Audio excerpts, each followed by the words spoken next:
India is an adventurous paradise. You head out for a holiday, which quickly turns into a survival situation.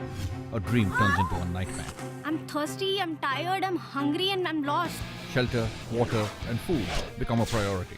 A fire to keep you warm. But how?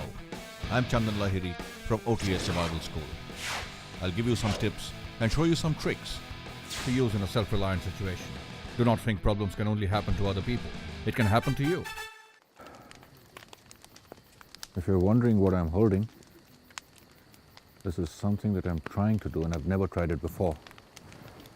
This is from my hydrobag. This is the bladder from my hydrobag.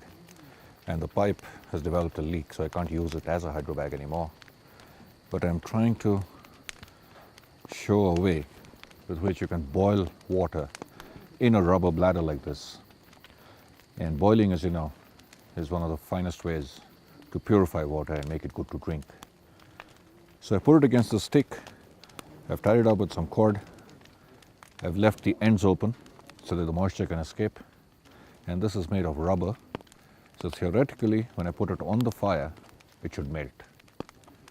I've never tried this before, but I'm going to try putting this on the fire and be very careful so that I don't take it too close to the fire so that it starts melting, and I keep it at a fair distance away so that it at least gets the heat enough to boil the water, but not enough to melt the rubber.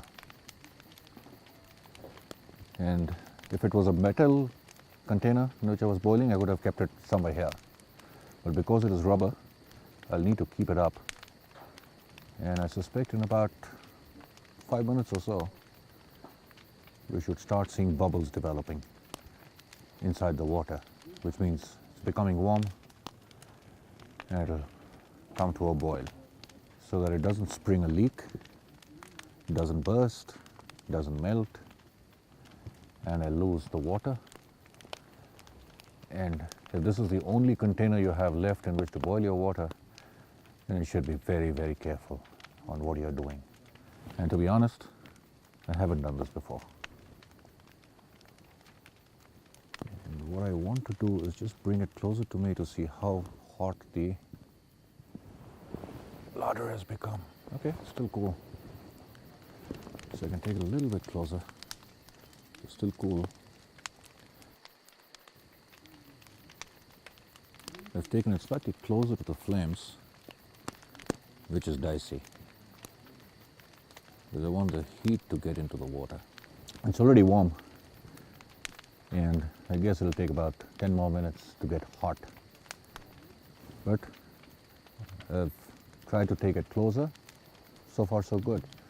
So instead of keeping here, which is where I started, what I figured out is you can actually take it closer to the fire and still not melt. And that's a method you can use if that's the only kind of container you have to boil your water. Not advisable, risky, because it might burst, it might leak, and there are toxic fumes which will come out of the rubber, which is getting hot. But if that's the only thing that you have, you can use this method to boil your water.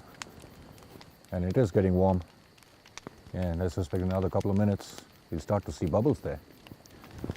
And that's the water which will then be good to drink. But like I said, carry a container which is not going to give up on you, something which is metal, which you can put on a fire and which you can carry your water in. That is ideal. This is not the best option for boiling your water in. But in case you lose your metal container, in case you're not carrying one, and you have something like this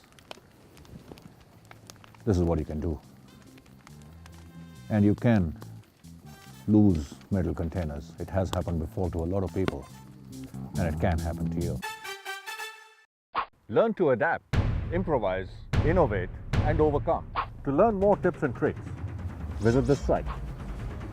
I'm Chandan Lahiri, and I hope to see you soon at the OTS Survival School. Leave nothing but footprints. Bring back nothing but memories.